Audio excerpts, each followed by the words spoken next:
My school district was loaded, seriously rich. We had the newest everything, computers, textbooks, even the gym smelled new. Field trips were a regular thing. We weren't talking about boring museum visits either. We went to amusement parks, Broadway shows, you name it. Money was no object. One spring, they really outdid themselves. They announced a 3-day trip to Woodlock Pines, this fancy resort nestled in the mountains. We're talking indoor water park, private lake, horseback riding, the works. Everyone was buzzing with excitement. Me? I was over the moon. This was going to be the best trip ever. We boarded those buses, giddy with anticipation. 3 hours later, we were pulling into Woodlock Pines. The place was even more impressive in person. I couldn't wait to dive into all the fun. Little did I know something sinister lurked beneath the surface of this idyllic retreat. The first day at Woodlock Pines was a whirlwind. We swam in the wave pool, raced go-karts, and devoured mountains of pizza. By nightfall, I was beyond exhausted, but I was also wired. The excitement of being away from home, surrounded by friends, kept me buzzing. After dinner, we had free time until curfew. My friends and I decided to explore the grounds. The air was crisp and cool, the scent of pine needles thick in the air. We wandered down a path, giggling and whispering secrets. As we rounded a bend, I noticed a figure sitting on a bench. It was an old woman, dressed all in black. She sat very still, her hands clasped in her lap. Her face was hidden in the shadows.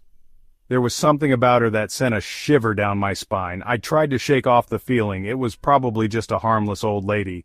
But something told me this was just the beginning of a nightmare. That night, I lay awake in bed. My roommates were sound asleep, but I couldn't shake the image of the old woman. Her stillness, the way she seemed to blend into the shadows, it was unsettling. Just as I was drifting off, I heard a noise. It was a soft tapping at the window. My heart leaped into my throat. I sat up and peered through the darkness. There, standing outside, was the old woman. Her face was pale and gaunt, her eyes burning with an eerie intensity. I gasped, scrambling back from the window. The tapping stopped. I held my breath, listening for any sound. Silence. Had I imagined it? I crept back to the window and cautiously peered out. The old woman was gone. The next day, I told my friends about the old woman. They laughed it off, telling me I was letting my imagination run wild. But I knew what I had seen. That night, I was determined to stay awake. I lay in bed, staring at the ceiling, my body tense with anticipation. Hours passed. Just as I was about to give in to exhaustion, I heard it again. The tapping at the window. This time it was louder, more insistent. I squeezed my eyes shut, willing the sound to stop. But it only grew louder. Then I heard a voice. It was a raspy whisper, barely audible.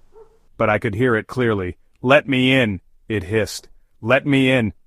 I threw the covers over my head, my heart pounding against my ribs. I stayed like that until the first rays of dawn peeked through the curtains. As soon as the sun was up, I raced to find my friends. I told them everything, the tapping, the voice, the sheer terror that had gripped me throughout the night.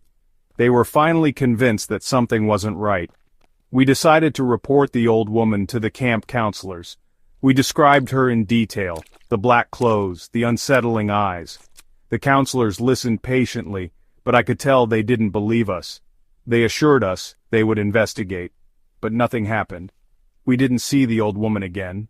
No one else reported anything unusual. It was as if she had vanished into thin air. The rest of the trip passed without incident, but the memory of that night continued to haunt me. The following year, our class took a field trip to a rural zoo. It was a far cry from the polished attractions of Woodlock Pines. The enclosures were small, the animals listless. A strange air hung over the place, a sense of neglect and decay. I was wandering through a wooded area, separated from my classmates, when I encountered a man. He was tall and thin, with long, greasy hair and a scraggly beard. He wore stained overalls and a pair of muddy boots.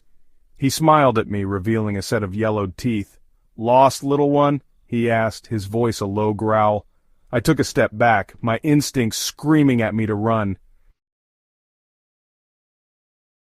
"I'm fine," I stammered, my heart hammering in my chest, "just looking for my friends."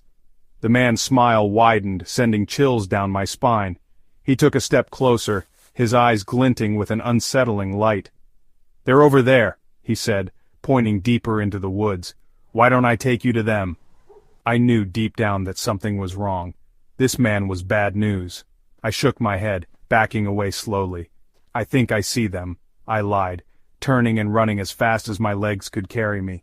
I didn't stop running until I found my classmates, their voices a welcome sound in the stillness of the woods. I never saw the man again, but his image, the glint in his eye, remained seared in my memory. My senior year, my mystery class took a trip to an abandoned village. Nestled deep in the Appalachian Mountains, the village had been deserted for over a century. The reason for its abandonment remained a mystery, fodder for local legends and ghost stories. As we explored the crumbling buildings, a sense of unease settled over me. The air was thick with the weight of forgotten lives, the silence broken only by the sound of our own footsteps. Our teacher had warned us not to wander off, but the tallest building at the edge of the village beckoned me. It was a church, its steeple reaching for the sky like a skeletal finger. I snuck away from the group, drawn to its dark entrance. I stepped inside the church, my eyes struggling to adjust to the dim light. Dust motes danced in the air, illuminated by the slivers of sunlight that pierced through the boarded-up windows. The air was stale and heavy, filled with the scent of decay. As I ventured deeper into the church, I heard a noise. It was a low murmur coming from the other side of a heavy wooden door. I cautiously approached the door, my hand trembling as I reached for the handle. I took a deep breath and pushed the door open. 3 figures stood bathed in the faint light filtering through a cracked window behind them. They turned, their faces obscured in the shadows. I froze, my blood turning to ice. Before I could scream, the door slammed shut. I was trapped. Panic surged through me. I rattled the door handle, but it wouldn't budge. I was trapped with whoever, or whatever, lurked in the shadows. I never saw what became of those figures. I managed to escape through a side door moments later, racing back to my class in terror. These experiences left an indelible mark on me. To this day, I can't shake the feeling that something sinister lurks just beneath the surface of our everyday world, waiting for the opportune moment to reveal itself.